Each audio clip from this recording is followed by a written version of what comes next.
ಸಾವಯವ ಕೃಷಿ ತರಬೇತಿ ಕಾರ್ಯಕ್ರಮದಲ್ಲಿ ಎಸ್ಎ ಪಾಟೀಲ್ ಸಲಹೆ. ವಿಶಿಷ್ಟ ವ್ಯಾವಹಾರಿಕ ಒಕ್ಕಲುತನ ಮಾಡಿ ನಾವು ಬೆಳೆಯಬೇಕಾದ ಫಸಲಿಗೆ ಯಾವ ಋತುಮಾನ ಅಗತ್ಯ, ಮಾರುಕಟ್ಟೆಯಲ್ಲಿ ಯಾವಾಗ ಎಲ್ಲಿ ಮಾರಾಟ ಮಾಡಿದರೆ ಹೆಚ್ಚಿನ ದರ ದೊರೆಯುತ್ತದೆ, ಬೇರೆಯವರಿಗಿಂತ ನಾವು ಹೇಗೆ ವಿಭಿನ್ನವಾಗಿ ಬೆಳೆಯಬೇಕು ಎಂಬುದನ್ನು ಅರಿತು ರೈತರು ವಿಶಿಷ್ಟ ವೈಜ್ಞಾನಿಕ ವ್ಯಾವಹಾರಿಕ ಒಕ್ಕಲುತನ ಮಾಡಬೇಕು ಅಂತ ಧಾರವಾಡದ ಕೃಷಿ ವಿಶ್ವವಿದ್ಯಾಲಯದ ನಿವೃತ್ತ ಕುಲಪತಿ ಎಸ್ಎ ಪಾಟೀಲ್ ಅವರು ತಿಳಿಸಿದರು.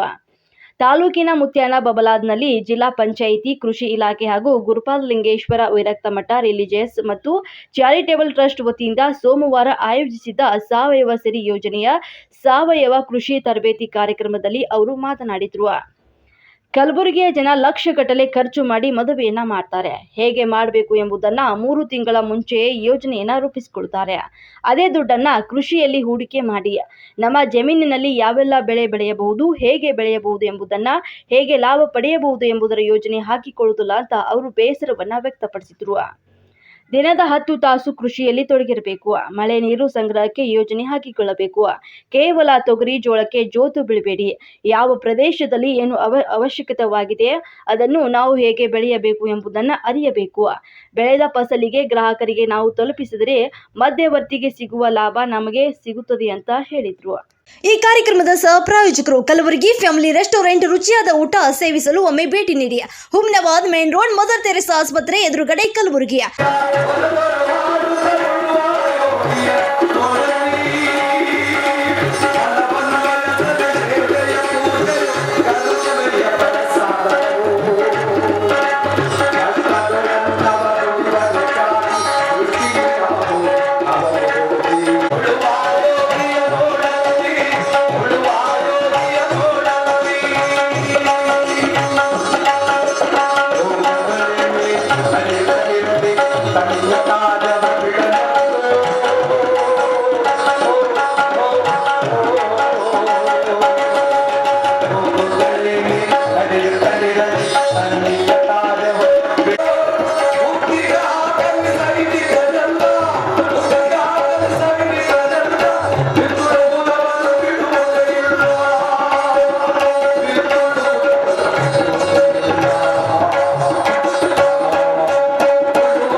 ಸಸ್ಯ ಶ್ಯಾಮಲೆಯಾಗಿರ್ತಕ್ಕಂಥ ಭೂಮಾತೆಗೆ ನೀರನ್ನು ಎರೆಯುವುದರ ಮೂಲಕ ಕಾರ್ಯಕ್ರಮಕ್ಕೆ ಚಾಲನೆಯನ್ನು ನೀಡುತ್ತಿರುವ ಪರಮ ಪೂಜ್ಯರು ಹಾಗೂ ಎಲ್ಲ ಗಣ್ಯರಿಗೆ ಸದಸ್ಯರು ಜೋರಾಗಿರುವ ಚಪ್ಪಾಳೆಯನ್ನು ಕಟ್ಟಿ ಅಭಿನಂದನೆಯನ್ನು ಸಲ್ಲಿಸಬೇಕು.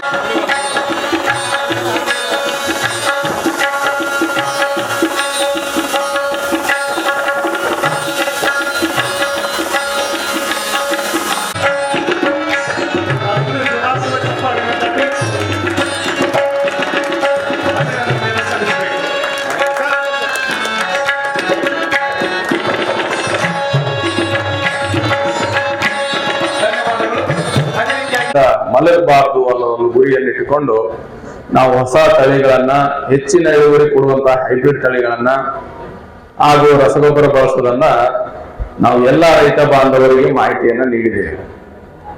ಜೊತೆಗೆ ನಾವು ಇನ್ನೊಂದು ಮಾಹಿತಿಯನ್ನು ನೀಡಿದ್ವಿ. ಏನು, ಪ್ರತಿ ಎಕರೆಗೆ 5 ಮೆಟ್ರಿಕ್ ಟನ್ ರಸಗೊಬ್ಬರ, ಸಾವಯವ ಗೊಬ್ಬರ ಹಾಕ್ಬೇಕು, ತಿಪ್ಪಿ ಗೊಬ್ಬರ ಹಾಕ್ಬೇಕು, ಇಲ್ಲಾಂದ್ರೆ ಎರೆಹುಳ ಗೊಬ್ಬರ ಹಾಕ್ಬೇಕು, ಇಲ್ಲಾಂದ್ರೆ ಕಾಂಪೋಸ್ಟ್ ಗೊಬ್ಬರ ಹಾಕ್ಬೇಕು ಅನ್ನೋದ್ರ ಬಗ್ಗೆ ನಾವು ಮಾಹಿತಿ ನೀಡಿದೀವಿ. ಬಟ್ ಎಲ್ಲ ರೈತ ಬಾಂಧವರು ನಾವೆಲ್ಲ ಮರೆತು ಬಿಟ್ಟಿವಿ.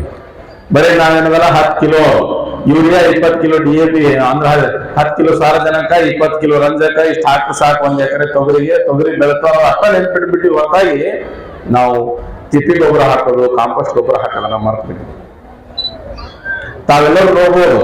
ಈಗ ಯಾವ್ದಾದ್ರು ನಾಲ್ದಾಗ ನೀರು ಹರಿಯಾಗತ್ತಿದೆ ಅಂದ್ರೆ ನಾವು ಕುಡಿಯೋ ಲೆವೆಲ್ದಲ್ಲಿ ಇಲ್ಲ. ಪ್ರಮುಖ ಕಾರಣ ಏನ್ ಹೇಳಿ, ನಾವು ಯಥೇಚ್ಛವಾಗಿ ಕೀಟನಾಶಕಗಳನ್ನ, ಕಳೆನಾಶಕಗಳನ್ನ ಮತ್ತು ಪೀಡೆನಾಶಕಗಳನ್ನ ಬಳಸ್ತಾ ಇದ್ದೀವಿ.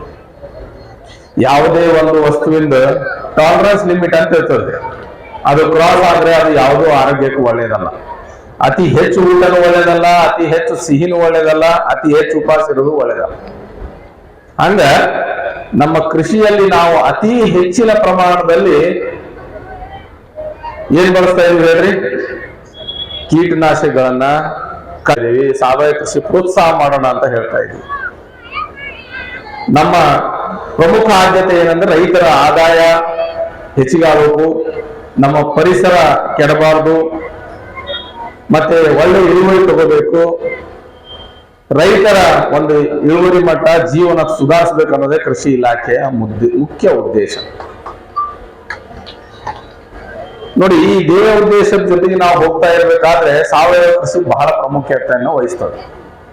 ನಾ ಯಾಕೆ ಹೇಳ್ತೀನಿ ಅಂದ್ರೆ, ನಾವ್ ಏನ್ ಬೆಳೆದೀವಿ ಏನ್ ತಿಂದೀವಿ ಅಂತ ಮುಂದಿನ ಜನರೇಷನ್ ಏನು ನೋಡಲ್ರಿ. ಏನ್ ನೋಡ್ತಾರ ಅವರು, ಏನ್ ಬಿಟ್ಟು ಹೋಗಿವಿ ನಾವು ಎಂತ ಆರೋಗ್ಯಕರ ಮಣ್ಣನ್ನ ಬಿಟ್ಟು ಹೋಗಿದೀವಿ, ನಾವು ಆರೋಗ್ಯವಾದಂತ ನೀರನ್ನ ಬಿಟ್ಟು ಹೋಗಿದೀವ ಇಲ್ಲ ಅನ್ನೋದು ಬಹಳ ಪ್ರಾಮುಖ್ಯತೆ ಇದೆ. ಮೊನ್ನೆ ನಮ್ಮ ಒಬ್ಬರು ವಿಶ್ರಾಂತ ಕುಲಪತಿಗಳಾದಂತ V.I. ಬೆಳಗಿ ಸಾಹೇಬರು ಒಂದು ಸ್ಟೇಟ್ಮೆಂಟ್ ಕೊಟ್ಟಿದ್ರು. ಮುಂದಿನ ದಿವಸದಲ್ಲಿ ನಮ್ಮ ಕರ್ನಾಟಕದ 70% ಭೂಮಿ ಬರಡಾಗಲಿದೆ ಅಂತ. ನೋಡಿ, ಇದು ಸಣ್ಣ ಸ್ಟೇಟ್ಮೆಂಟ್ ಇಲ್ಲ. ಇನ್ನೊಂದು 20 ವರ್ಷದಾಗ 70% ಭೂಮಿ ಬರಡಾಯ್ತಂದ್ರೆ ನಾವು ಏನ್ ಹೋಗ್ಬೇಕು, ಎಲ್ಲಿಂದ ಊಟ ತರಬೇಕು ಹೇಳ್ರಿ. ನಮ್ಮ ದೇಶ ಆಕ್ಚುಲಿ ಕೃಷಿಕರ ದೇಶ. ನಾವು ಕೃಷಿ ನಮ್ಮ ದೇಶದ ಬೆನ್ನೆಲುಬು ನಾವೆಲ್ಲ. ಹಾಗ್ಯಾಕೆ ಹೇಳಿದಾರಂದ್ರೆ, ನಮ್ಮ ಭೂಮಿಯಲ್ಲಿ ಸಾವಯವ ಇಂಗಾಲ ಅಂತ ಹೇಳ್ತೀವಿ ನಾವು, ಆರ್ಗ್ಯಾನಿಕ್ ಕಾರ್ಬನ್. ಯಾವುದೇ ಒಂದು ವಸ್ತುವಿಂದ ಜೀವ ಇರ್ತದೆ ನೋಡಿ, ಅದರಲ್ಲಿ ಜೀವನ ಕಂಡು ಹಿಡಿಬೇಕು. ಭೂಮಿಯ ಪ್ರಮುಖ ಜೀವ ಅಂದ್ರೆ ಸಾವಯವ ಇಂಗಾಲ. ಭೂಮಿಯಲ್ಲಿ 50% ಹೆಚ್ಚಿನ ಪ್ರಮಾಣದಲ್ಲಿ ಸಾವಯವ ಇಂಗಾಲ ಇರಬೇಕು. ನಾವು ಟೆಸ್ಟ್ ಮಾಡಿದ್ರೆ ಎಷ್ಟು ಬರ್ತದೆ ನೋಡ್ರಿ, 0.5%, 0.5% ಬದಲಾಗಿ 0.25% ಬರಲ್ಲ. ದಿನೇ ದಿನೇ ಕ್ಷೀಣಿಸ್ತಾ ಇದೆ ಸಾವಯವ ಇಂಗಾಲ. ಇದರಿಂದ ಭೂಮಿಯ ಆರೋಗ್ಯ ಅನ್ನೋದೆಲ್ಲ ಕಡಿಮೆ ಆಗ್ತದ. ಈ ತಾವೆಲ್ಲರೂ ವಿಚಾರ ಮಾಡತ್ತಿರ್ಬೇಕು, ಹಾಗಿದ್ದ ಸಾವಯವ ಇಂಗಾಲ ಹೇಗೆ ಹೆಚ್ಚಿಗೆ ಮಾಡೋದ್ರಿ, ಹೆಂಗ್ ಹಾಕೋದು ಅಂತ. ಸಾವಯವ ಇಂಗಾಲ ಹಾಕಿದ್ ನಿಮ್ ಕೈಯಲ್ಲೇ ಇದೆ, ಯಾರ ಕೈಯಾಗಿಲ್ರಿ. ತೊಗರಿ ಕಟ್ಗಿ ರಾಶಿ ಆದ್ಮೇಲೆ ತೊಗರಿ ಏನೋ ಕೊಯ್ಲು ಸುಡ್ಬೇಡ್ರಿ. ಕೊಯ್ಲು ಸುಡ್ಕೊಂಡ್ರೆ ನಮ್ಮ ಹಣೆ ಬರ್ ಸುಡ್ಕೊಂಡಂಗ. ಹೊಟ್ಟು ಸುಡ್ಬೇಡ್ರಿ, ಅದನ್ನ ಅದೇ ಭೂಮಿಯಾಗ ಹಾಕ್ಬೇಕು. ಕಾಲ್ ನಾವು ತಿಂತೀವಿ, ಹೊಟ್ಟು ನಮ್ ದನಗಳು ತಿಂತಾವ. ಆಮೇಲೆ ಗಿಡದ ಏನ್ ಉಳಿದಿರ್ತಾವ ನೋಡ್ರಿ ಕಾಂಡ, ಅದು ಭೂಮಿ ತಾಯಿಗೆ ಹಾಕ್ಬೇಕು. ಎರಡನೇದು, ನೀವು ಪ್ರತಿ ವರ್ಷ ಪ್ರತಿ 1 ಎಕರೆಗೆ ಒಂದು 5 ಚಕ್ಕಡಿಯಷ್ಟು ನೀವು ತಿಪ್ಪೆ ಗೊಬ್ಬರ ಹಾಕ್ಬೇಕು. ಕನಿಷ್ಠ ನೀವು 3 ವರ್ಷಕ್ಕೊಂದ್ಸಲ ಆದ್ರೂ ಹಾಕ್ಬೇಕು. ನೀವೆಲ್ಲರೂ ಹೇಳ್ತೀರಿ, ಎಲ್ಲಿ ತರಬ್ರಿ ಸಾಹೇಬ್ ತಿಪ್ಪೆ ಗೊಬ್ಬರ, ಬರೀ ಬೂದಿನೇ ಸಿಗ್ತದ, ಮನೆಯಾಗಿಂದ ದನಗಳೇ ಇಲ್ಲ ಅಂತ. ನೋಡಿ, ಕೃಷಿ ನಮ್ಮ ಜಾನುವಾರುಗಳು, ಆಕಳ ಇರ್ಬೋದು, ಎತ್ತು ಇರ್ಬೋದು, ಎಮ್ಮೆ ಇರ್ಬೋದು, ಇವ್ ಬಿಟ್ಟರೆ ಕೃಷಿ ಅಲ್ಲ. ಅದ್ರ ಜೊತೆಗೆ ನಾವು ಸಾಗ್ಬೇಕಾಗ್ಯದ ಜೀವಾಳ. ತಾವೆಲ್ಲ ನೋಡ್ಬೋದು, ಮೊದಲೆಲ್ಲ ನಮ್ಮ ಮನೆಯಾಗ ಹಿತ್ತಲ್ ಕೋಳಿ ಇರ್ತಿದ್ವು, 1-4 ಕುರಿ ಇರ್ತೀವು. ಆಕಳು, ಎಮ್ಮೆ, ಎತ್ತು ಮನೆಯಾಗಿನ ದಾವಣಿ ಎತ್ತು ಅಂತ ಇಡ್ತಿದ್ವು. ಅವ್ ಎತ್ತು ಯಾರಿಗೂ ಮಾಡ್ತಿದ್ದಿಲ್ಲ, ಅದೇ ಮನೆಗೆ ಉಡ್ತಿತ್ತು. ಅದೇ ಮನೆಗೆ ಹೋಗಿ ನಾವು ಹೊಲ್ದಾಗ ಉಡ್ತಿದ್ವು. ನೆನಪದನ ಎಲ್ಲರಿಗೆ ಬಿಟ್ಬಿಟ್ಟೆ ದಾವಣಿ ಎತ್ತಿಡೋದಲ್ಲ. ಯಾಕೆ ಗೊತ್ತೇನ್ರಿ, ಹಿರಿಯರು ಯಾಕೆ ಹಾಕ್ಯಾರ ಇದು ಪದ್ಧತಿ ಅಂತಂದ್ರ, ಸಾವಯವ ಕೃಷಿ ಇರ್ಲಿ ನಮ್ಮ ಮನೆಯಾಗಿನ ತಿಪ್ಪಿ ಗೊಬ್ಬರ ನಮ್ಮ ಹೊಲಕ್ಕೆ ಹೋಗ್ಲಿ ಅಂತ ಇತ್ತು. ನಾವೆಲ್ಲ ಇವೆಲ್ಲ ಬಿಟ್ಬಿಟ್ಟು ಏನ್ ಮಾಡತ್ತೀವಿ, ಹೋಗೋದು ಮಾರ್ಕೆಟಿಂದ ಇವೇ ತರ್ತೀವಿ, ಹಾಕ್ಬಿಡ್ತೀವಿ, DAP ತರ್ತೀವಿ, ಹಾಕ್ಬಿಡ್ತೀವಿ. ಇದರಿಂದ ಏನಾದ್ರೆ ಸಾವಯವ ಇಂಗಾಲ ಭೂಮಿ ಕಡಿಮೆ ಆಗಿ ಮುಂದಿನ ದಿವಸಗಳಲ್ಲಿ ನಾವು ಭೀಕರವಾದಂತ ಒಂದು ಸನ್ನಿವೇಶನ ಎದುರಿಸೋ ಪರಿಸ್ಥಿತಿ ಬರ್ತದೆ. ಅದಕ್ಕೆ ಕೃಷಿ ಇಲಾಖೆ ಹೀಗೆ ಮುನ್ನೆಚ್ಚರಿಕೆ ಕ್ರಮವಾಗಿ ಮುಂಜಾಗ್ರತವಾಗಿ ತಮ್ಗೆಲ್ಲರಿಗೂ ಸಾವಯವ ಕೃಷಿ ಮಾಡ್ರಿ ಅಂತ ಹೇಳ್ತೀವಿ. ಬಹಳ ಜನ ಅಂತಾರ, ಸಾವಯವ ಕೃಷಿ ಮಾಡೋಕೆ 2 ತೊಟ್ಟಿಗೆ ಕಟ್ಟಬೇಕೇನೆ. ಏನ್ ಇದ್ದಕ್ಕಿಲ್ರಿ, ನಿಮ್ಮಲ್ಲಿ ತಿಪ್ಪಿನೇ ಸಾಕು, ಅದ್ರಾಗ ಹುಳ ಬಿಟ್ರೆ ಸಾಕು, ಎರೆಹುಳ ಅಲ್ಲೇ ಇದ್ರೆ ಸಾಕು. ನಾವೆಲ್ಲ ನೋಡಿ ಎರೆಹುಳ, ರೈತರ ಮಿತ್ರ ಎಲ್ಲ ಸಣ್ಣವರಿಂದ ಓದಿ ಎಲ್ಲ ಮರ್ತ್ಬಿಟ್ಟಿವಿ. ಯಥೇಚ್ಛವಾಗಿ ನಾವೇನದಲ್ಲ ಕಳೆನಾಶಕಗಳನ್ನು ಬಳಸ್ತಾ ಇದ್ವಿ. ಸಿಕ್ಕಾಪಟ್ಟೆ ಹುಲ್ ಬಂತ ಮೊದಲು ಒಂದು 2 ರೌಂಡ್ ಎಣ್ಣೆ ಹೊಡೆದೆ. ಏನ್ ಸಾವಿರ ಎಂತ ಎಣ್ಣೆ ಹೊಡ್ರು ಇನ್ನೊಂದು ಸಾಯಲ್ಲ ಅಂತ. ಅಲ್ಲ ಅದು ಸಾಯಲ್ರಿ, ಮುಂದ್ ಮನುಷ್ಯ ಸಾಯ್ತಾನ ನಾವು ಮರ್ತ್ ಬಿಟ್ಟಿವಿ. ದಯವಿಟ್ಟು ಅರ್ಥ ಮಾಡ್ಕೊಳ್ಳಿ, ಅದು ಬಳಸಬಾರ್ದು. ಅದಕ್ಕಾಗಿ ನಾ ಎಲ್ಲರಿಗೂ ರಿಕ್ವೆಸ್ಟ್ ಮಾಡ್ತೀನಿ, ಸಾವಯವ ಕೃಷಿ, ತಿಪ್ಪೆ ಗೊಬ್ಬರ ಬಳಸುವುದು, ಅಲ್ಲಿಂದ ಮನೆಯಲ್ಲಿ ಇರುವಂತ ಪ್ರಾಣಿಗಳನ್ನ, ಕಿತ್ತಲು ಕೋಳಿ ಸಲುವುದನ್ನ, ಕುರಿಗಳನ್ನ ಸಲುವ. ಕೆಲವರು ಹೇಳ್ತಾರೆ ಕುರಿ ನಾವು ಸಲುವಲ್ರಿ, ಅದು ನಮ್ ಬರಂಗಿಲ್ಲ. ಕೋಳಿ ನಾವು ಸಲುವಲ್ರಿ. ನಂಗೆ ಗೊತ್ತಾರೆ ಎಲ್ಲರ ಮನ್ಯಾಗ ಮೊದಲು ಹಿತ್ತಲು ಕೋಳಿ ಸಾಯಂಕಾಲ ತಾನೇ ಓಡಿ ಒಳಗೆ ಹಾಕ್ತಿರು. ಮನೆಗೆ ಏನು ಸಮಸ್ಯೆ ಇತ್ತು ಕೋಳಿ ಮಾರ್ಬಿಡೋದು, ಕುರಿ ಮಾರ್ಬಿಡೋದು. ಈ ಬರಗಾಲ ಬಿತ್ತು, ಬೆಳಿಲಿಲ್ಲ, ಏನ್ ಮಾಡೋದು? ಮನೆಯಾಗಿದ್ದಂತ ಯಾವ್ದನ ಒಂದು ಎಮ್ಮಿ ಮಾರೋದು, ಇಲ್ಲಾಂದ್ರೆ ಇದ್ದಂತ ಕುರಿ ಮಾರೋದು, ಅದೆಲ್ಲ ಬಿಟ್ಟು ಮಾಡಿ ಬೇರೆ ಕೈ ಹಿಡಿತೀವಿ ನಾವು. ಇದೇ ಸಮಗ್ರ ಕೃಷಿ, ಇದೇ ಸರಳವಾದಂತಹ ಕೃಷಿ ಅದು.